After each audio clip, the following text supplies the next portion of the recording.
Hey everyone, Ryan here from Pop Culture Beast. We're talking with horror filmmaker Adam Green, whose latest film Hatchet II arrives on DVD and Blu-ray February 1st, 2011. Adam, thanks for talking with us a second time as it is. Thanks for having me a second time. I appreciate it. So let's go back to the beginning. Did you always want to make movies, or was this something that you kind of fell into?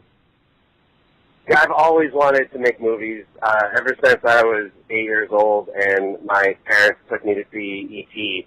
The movie really sort of changed how I looked at cinema because I knew it wasn't real. I knew that E.T.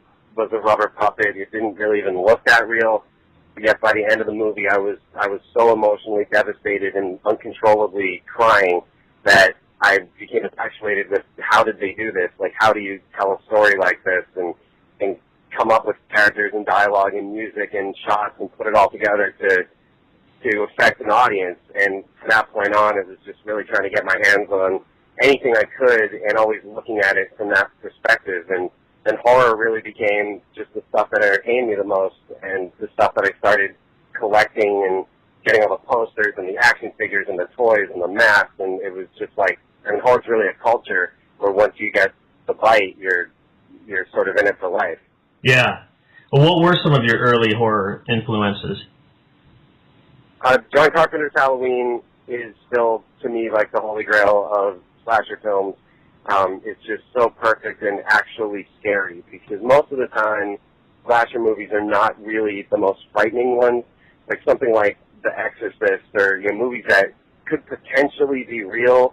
That's the stuff that really scares me. But like monsters attacking people and cutting them up in inventive ways is, as weird as it sounds, is kind of just fun and cool. Like looking at even the stuff I've done, I think that movies like Spiral and Frozen are much scarier than the Hatchet movies.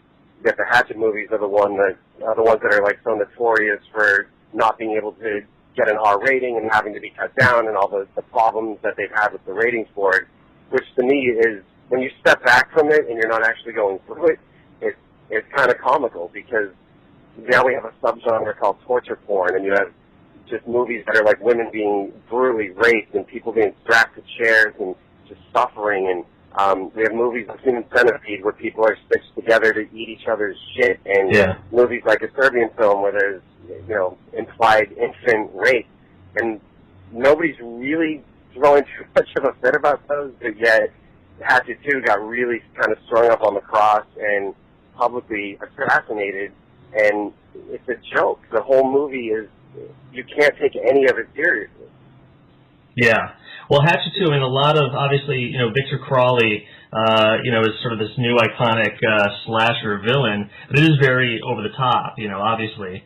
Can you tell me a little more about Victor Crawley, especially with Hatchet II? We've got this whole sort of evolving mythology. Was that always with you, or did you sort of figure him out as you started making the movies?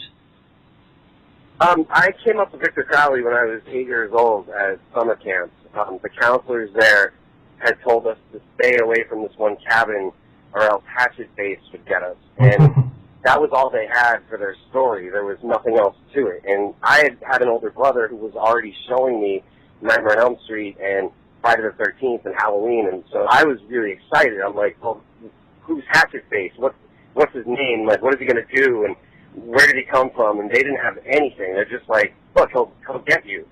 So I was like down with the story, and that night in my cabin, the other kids were like, do you think Hatchet Base is really going to get us? And I just launched into this whole story about this boy named Victor Crowley, and he was deformed, and the house got lit on fire, and his dad was trying to save him. And that was really what kind of held true with the story, was that it's a sympathetic character. It's not an evil person. It's somebody who was just dealt a bad hand and then ended up being put through this very traumatic and unfair death, and now he haunts this area. And what's been really cool with Hatchet II is we purposely held back a lot of information in the first one. We only said what needed to be said to get the gist of it and understand it. And then with the second one, that really gave us somewhere to go to make a sequel that was a better film than the first one, where there's much more to it, much more explained. And like in this one, you not only see Victor be born, but you actually see him conceived and learn who his mother was, and nobody really saw it coming the way it played out, which was really cool, and I'm happy that my crew kept it tight and didn't talk about it too much in interviews and things when we were promoting the first one. And then we also learn exactly like what he is and why he's doing what he's doing, and the fact that he's paranormal and he's a repeater, which means somebody who dies a timely death who's forced to kind of relive that every single night they come back, and they don't know that they're dead, and they don't even really know what's happening. They're just scared and angry. And that's really sort of made him different from all the other slashers. Yeah, definitely. Well, Hatchet II has this fantastic, iconic horror cast. How did that come about? You've got a lot of icons in the movie. How did that come from, or where did they come from? Well, the first one, it just sort of like was like lightning in a bottle, where Kane was the first one to become attached to it, and then just through random series of events, like meeting Robert Englund at this Masters of Horror party, and him approaching me to ask me about this Marilyn Manson shirt that I was wearing, where did I get it, and just sort of striking up a conversation. It made it easier to send him the script, because I actually went and I found the shirt, which it was a hard shirt to find because it was very rare, and sent it to him with the script. So instantly my script kind of went to the top of the pile, and when he read it, he knew who I was, and he took it a little bit more seriously than the other like dozens and dozens of offers that he gets a week. Sure. And I think he really respected the tone of it and what we were doing, that people weren't really doing that anymore, and it was really the genre that he built. So he was very happy to be a part of it. And then same thing for Tony Todd. John Beekler was doing our makeup effects for Hatchet 1, and I went by the set of something else he was shooting, because at lunch we were going to discuss the makeup effects budget, and he needed me to just be an extra and be a dead person by Tony Todd's feet. And through the course of the night, ended up talking, told them what I was doing, but it was always very organic. I never like solicited these people or like really went after them and tried to pitch them on things. It would just sort of come up, and they were aware of it, so that when the actual time came to make an offer, they knew what it was. They had already heard about it. They knew the other people involved, which I think really made them all feel a little bit safer. And ultimately, that was really like a big stamp of approval for the fans, because you go to see this old school slasher movie, and they're the guys that you know in it. I think the fans really like seeing that. So for the second one, we did the same thing, where not only are most of those guys back, but we have Ari Mihailov, who was Leatherface, and Tom Holland, who directed Child's Play, and Daniel Harris from the Halloween movies. And I think at this point, Victor Kali has now killed every other icon, so to speak, except for Jason. So maybe if there's a third one, we'll have King Hodder kill himself. Right. Yeah, speaking about Tony Todd earlier, I think horror fans are going to be really surprised by his performance in this. I mean, his part is definitely expanded from the first film, but he really turned in quite the acting performance this time around. Can you talk about that briefly? Yeah, so a lot of these guys, and Kane's a really good example of this too, they get known for one thing, and then that's all anybody gives you to do. It's like, all right, Kane Hodder is really good at acting through prosthetics and doing stunts and killing people, so that's it.